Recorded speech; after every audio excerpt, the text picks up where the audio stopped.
Alright, so this first part of our tutorial is going to be designing the layout in Android. So we're going to focus again on the Android portion first, then the iOS portion afterwards. So we're going to do this in the main.axml file. We're going to basically take a look at how to set the layout up, and we're going to add the appropriate fields that we need. And these fields are going to be text views to just display text. There's going to be spinners, which act as drop-down menus. There's going to be edit text, which is where we enter in text, like a user would enter in text. And there's going to be a button that when pressed will calculate something. Okay?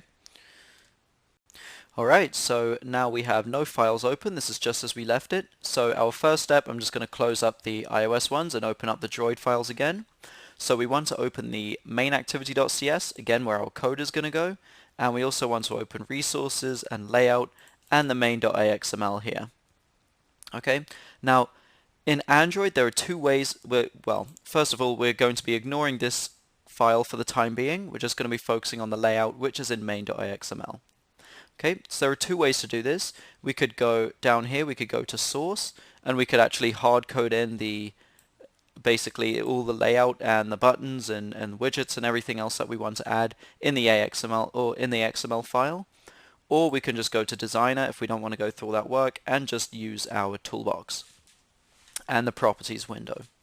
Okay, so if you really want to learn the XML, kudos to you, and that's an excellent skill to learn.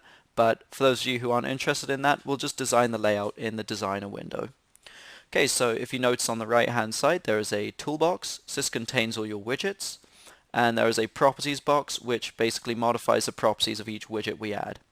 So if we were to add something like a button, then if we clicked on that button, we'd have the properties window open up, and we could modify the properties such as the name, text, color, whatever we want.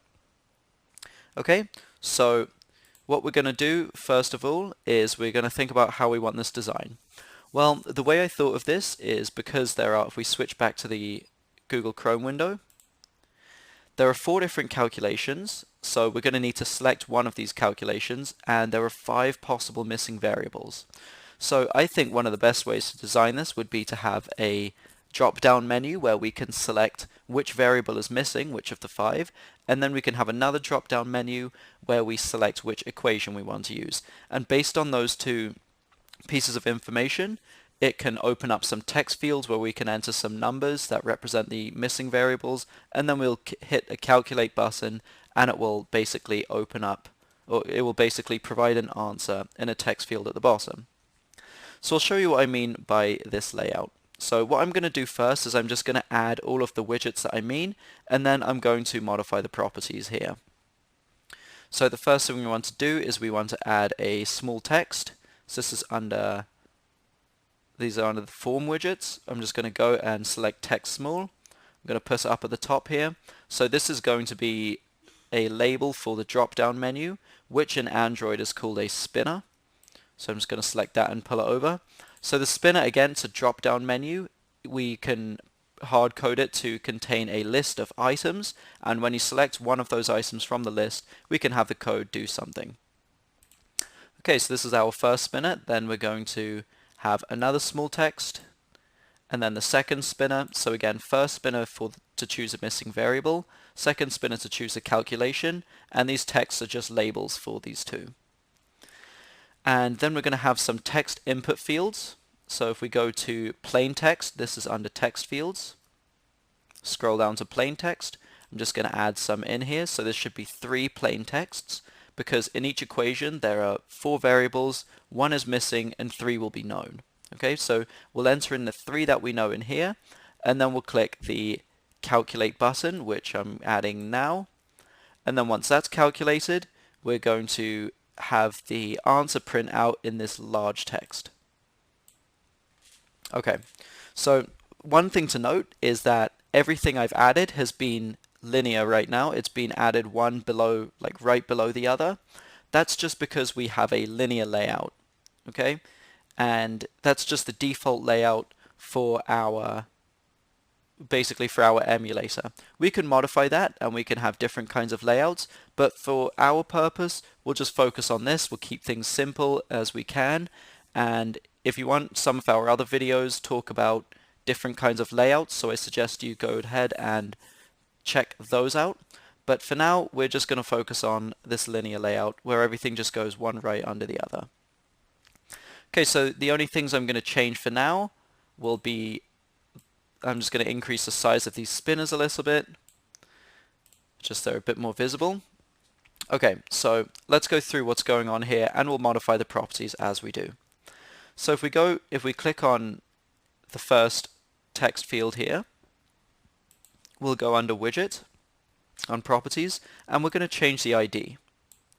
Okay, so we're going to call this txt and this will be the choose variable text. In fact, I'm just going to call this choose variable. Okay, and that's all we're going to do. The other, I guess we can modify the text window to say choose a variable. And if we hit enter, there we see it changed up there. And so now we've given it an ID and a text, and we want to do that for each of these fields. Okay, so for the spinner, which is the next one, we're going to call this SPN, and this will be choose variable. I'm fine with just leaving it as SPN choose variable. Now the reason I include this 3-letter abbreviation is that I know what kind of widget it is. So for example, this is a text view, so I use TXT. This is a spinner, so I use SPN. The button will be BTN, and so on and so forth. Okay, so you could name these whatever you want. I'm just choosing to keep the same naming conventions that I always use. This will be the calculation text. I'm just going to leave it as calculation. And this one, the spinner, will be SPN calculation. Okay, so again, we're going to choose a variable here, choose a calculation here, and these are just going to be the labels. And I guess I should change that text field to contain choose a calculation. Calculation. There we go.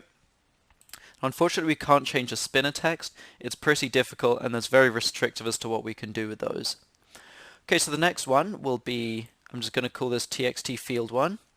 So this is where we'll input our first variable, and the first known variable I should say. And I'm not going to enter a text, I'm going to enter a hint. And this is just going to say field 1.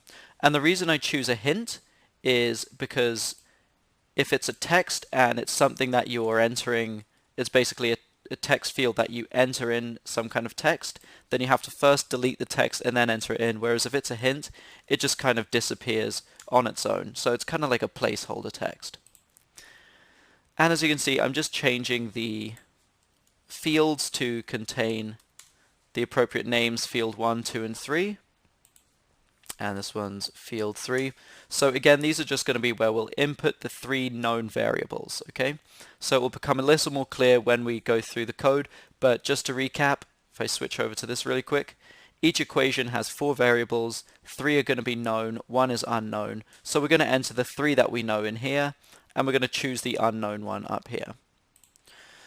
Okay, so moving on to the button, this is going to be, we're going to call this BTN, and this will be calculate. And the text I'm fine to leave as calculate. I like to capitalize the text on my buttons, but that's just me. You can feel free to not do that if you don't want. And the last one, I'm going to say txt answer, because this is where our answer is going to be displayed. And I'm just going to say answer here. Okay, so this is our basic layout.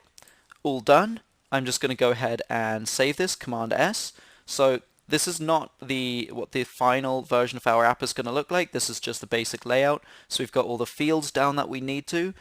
So to recap, we got some spinners that will select first the variable, then the calculation. We've got our 3 input fields, the button that when pressed will perform the calculation and display the answer in the answer text.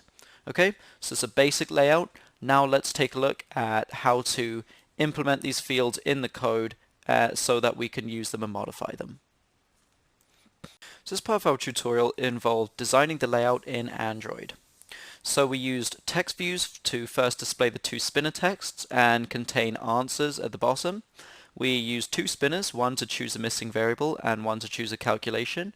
We have 3 edit texts to contain the user inputs. This is going to be inputting the 3 values for the known variables. and we have a button to perform the calculation when pressed. So by now you should have a good idea of how to design a basic app layout, and you should also be able to understand what each of the fields we added is going to do within our app.